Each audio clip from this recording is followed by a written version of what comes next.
Good morning, everyone.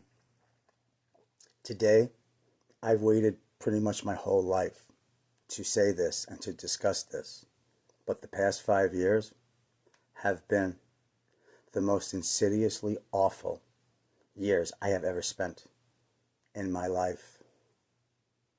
The betrayal, the lies, the deception, the gaslighting, the deflections, the character assassinations everywhere, the little encrypted, insidious little lies.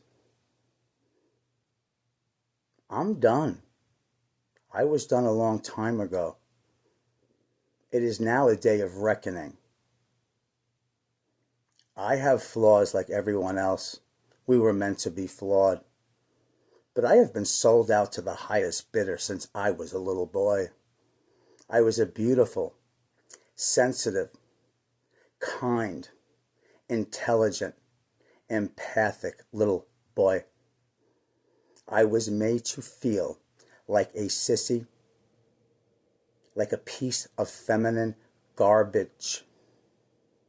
I was mocked by uncles and families and mothers and fathers and sisters and brothers. I was mocked. And I wanted to help people, and I still want to help people.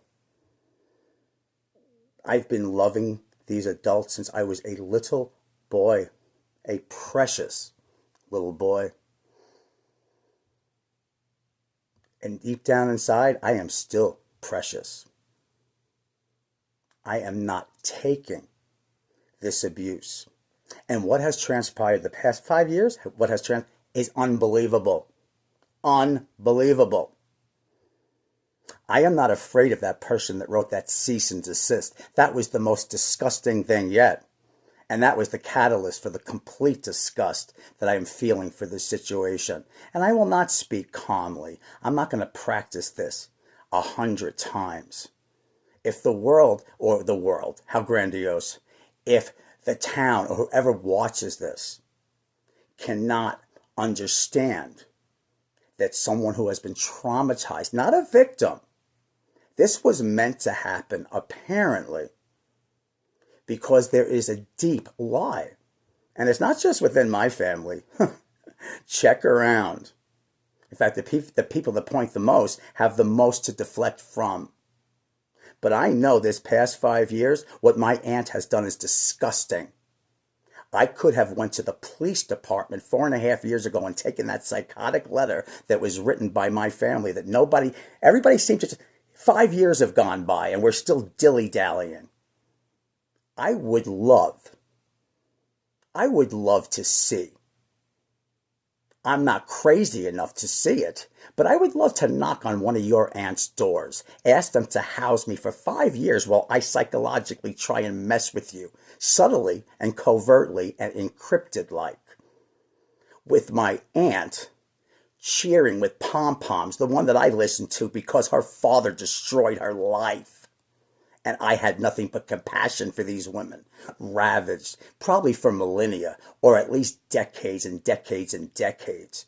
And I am not accepting the sin. I will not be the scapegoat for this family, and now an extended family. You need to get out of that house. It's disgusting what has happened. Because my aunt is insane, you're going to go ahead and play on that? I can't imagine your aunts in Fort Pierce or your Mormon aunt, those kind women. I can't imagine them letting me mess with you to the point where you're so sick the doctor's telling you better do something because your blood pressure is so high it's going to go through the roof. It could be fatal. I'm not playing a victim. A victim is somebody that's been set up since a young person to be the scapegoat. Since 10 years ago, 2014, you getting on Facebook and me being a gullible, pathological, codependent nightmare, saw you holding a bottle. It can be traced on Facebook, you silly boy.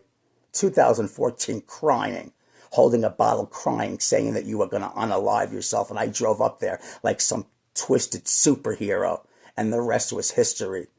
And then you gaslit me, brought somebody horrible into the mix.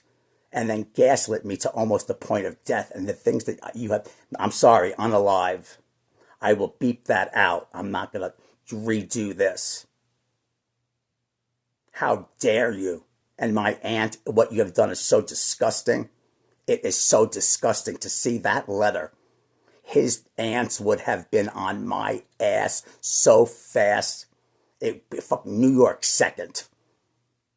And yet you sit there because of the twisted things that your father did. You're going to turn around, instead of wring his neck, you're going to wring mine and bring another person along to do it. It's over. You have lost. I waited 5 years. I could have taken that letter again, as I said, and I didn't. Waiting to see if you had a modicum of integrity. You don't. And in that time, I learned and I found the strength that this family has tried to take away from me. And it is back with the vengeance like it's never been. You need to give a public apology. You're disgusting what you did. The acts were disgusting. And there are so many people that are going to see this and say, you know what? How dare my family did this to me? How dare this person did this to me? As long as we allow the people that are in our life, that are tethered to us, that are related to us, as long as we allow them to torture us and abuse us, what are we going to allow every other politician to do? The self-hatred is so disgusting that we have taken that self-hatred and we have cast it upon everybody else, and I'm not doing it. I didn't become that sick person you wanted me to be. I am throwing all your illness right back at you because it was never mine to begin with, so I can give it away, and this has been grueling. This shadow work has been grueling. You wouldn't have the balls to do 5 minutes of it, any of you. Convincing my sister that I was on drugs and I was so trauma bonded I invited you up here. You came to finish me off with my aunt's help. Good luck. It's time for you to go home. Peace on earth. Take care.